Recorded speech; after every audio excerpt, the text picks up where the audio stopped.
তাসফিকারের রসগোল্লা। নির্ভেজাল গরুর দুধের ছানার তৈরি রসগোল্লার সুনাম ছড়াচ্ছে দেশ জুড়ে।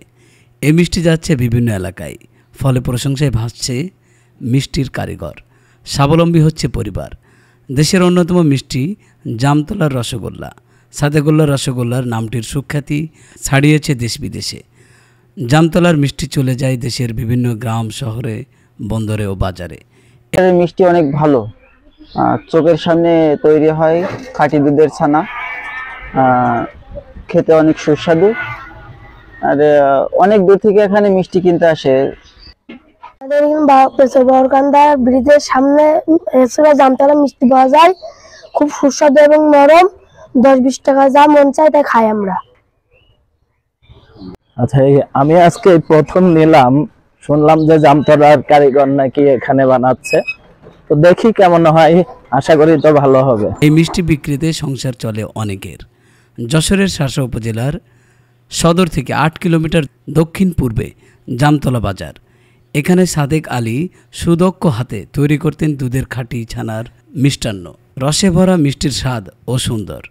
সাদেক আলীর মিষ্টির কারখানার কাজ শিখে অনেকে রসগোল্লা তৈরি করে কুড়াচ্ছেন সুনাম। তেমনই এক কারিগর তাসফিকুর রহমান বেনাপোল পাচোয়ার বাউড়কান্দায় গড়ে তুলেছেন জামতলার মিষ্টির ভাণ্ডার। রসগোল্লা, রসমালাই, দই, চমচম বানিয়ে সুনাম কুড়াচ্ছেন তিনি। প্রশংসা করছেন বিভিন্ন এলাকা থেকে আসা ক্রেতা ও স্থানীয়রা। এটা হচ্ছে রঘুনাথপুর পাচোয়ার বাউড়, এটা জামতলার মিষ্টি। ওখানকারই কারিগর, এখানে মিষ্টিটা খেতেও খুব সুন্দর, দেখতেও ভালো এবং খুব ভালো। এলাকায় আমি এর আগেও নিয়েছি একাধিকবার, খুব সুন্দর মিষ্টি বানাই, খেতে খুব সুস্বাদু এবং ভালো। আশা করি আপনারা। মিষ্টি কিনতে আসছিলাম এখানে, আমরা কোনো প্রোগ্রামে গেলে এখান থেকে মিষ্টি কিনি। এখানে খাঁটি দুধের মিষ্টি পাওয়া যায়, এই জন্য এখান থেকে মিষ্টি কিনি আমরা। মিষ্টিগুলো অনেক ভালো, সুস্বাদু, খেতে ভালো। জামতলার মিষ্টি ভাণ্ডারে কাজ করে অনেকের সংসার চলছে ভালোভাবেই। দোকান দোয়ার থেকে দেখাশোনা করি, কাজকর্ম করি, পয়সা করি যা দেয় মোটামুটি চলার মতন আর কি। কাজ কথা অন্য জায়গায়, এখন এই লোক দোকান দিলি একলা পারে না বলে আমি মাঝে মাঝে একটু সঙ্গ দেই, একটু কাজ করি। সহকারী কারিগর 3 বছর আগে বেনাপোল পাচোয়ার বাউড় এলাকায় তাসফিকুর গড়ে তোলেন মিষ্টির দোকান। অল্প দিনেই পেয়েছেন সুখ্যাতি। 10 টাকা ও 20 টাকা দরে বিক্রি করেন রসগোল্লা। বিক্রিতে সাড়া পাওয়ায় খুশি তিনি। তো আমার বাসা তো জামতলায়, আমি জামতলাতে কাজ শিখেছি। আমার এই জায়গায় অনেকদিন মানুষের দোকানে কাজ করেছি, করে এখন আমি একটা নিজের দোকান দিছি। এই জায়গায় বিভিন্ন এলাকার থেকে মানুষ আসে, দেশ বিদেশ থেকে।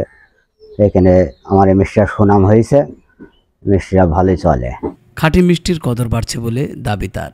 তাসফিকুর রহমান প্রতিষ্ঠাতা জামতলা মিষ্টান্ন ভাণ্ডার, বেনাপোল, যশোর। সকাল থেকে গভীর রাত পর্যন্ত চলে জামতলা মিষ্টি ভাণ্ডারের রসগোল্লা বিক্রি। খাঁটি দুধের মিষ্টি বিক্রি দিন দিন বাড়ছে বলে জানান তাসফিকুর রহমান। আপনার মিষ্টি কোথায় কোথায় যায়? এরা যায় বিভিন্ন এলাকায়, বিভিন্ন দূরস্থানে যায়। কত 20 টাকা দামের মিষ্টি আছে, 10 টাকা দামের মিষ্টি আছে, 30 টাকা দামের মিষ্টি আছে। আপনি একটু দেখাবেন যে আপনার এই মিষ্টিটা কিভাবে তৈরি করেন, কি কি দিয়ে তৈরি করেন? এখন মিষ্টি তো আমার এখানে তো সব সলিড ছানার তৈরি মিষ্টি। এখন খাঁটি দুধের মিষ্টি বানানো তৈরি হয়, কিন্তু এখনো শুরু হয়নি, কেবল ছানা কাটেছি। নিয়ে আসি, দুধ নিয়ে এসে চুলোয় জ্বালানি হয়, জ্বালানির পরে গরম করে ছানা কাটানো হয়, ছানার পানি দিয়ে তারপরে হচ্ছে ছানাটা কাটানি হয়। করার পরে ছানাটা সেইকে চাপে দেওয়া হয়, ছানাটা পানি বের করে দিয়ে তাই অল্প একটু সুজি দিয়ে আমরা এই মিষ্টিটা বানাই। দেখাতে পারেন মিষ্টি কিভাবে বানান? মিষ্টিটার এই যে ছানা গোল করছে, এই আপাতত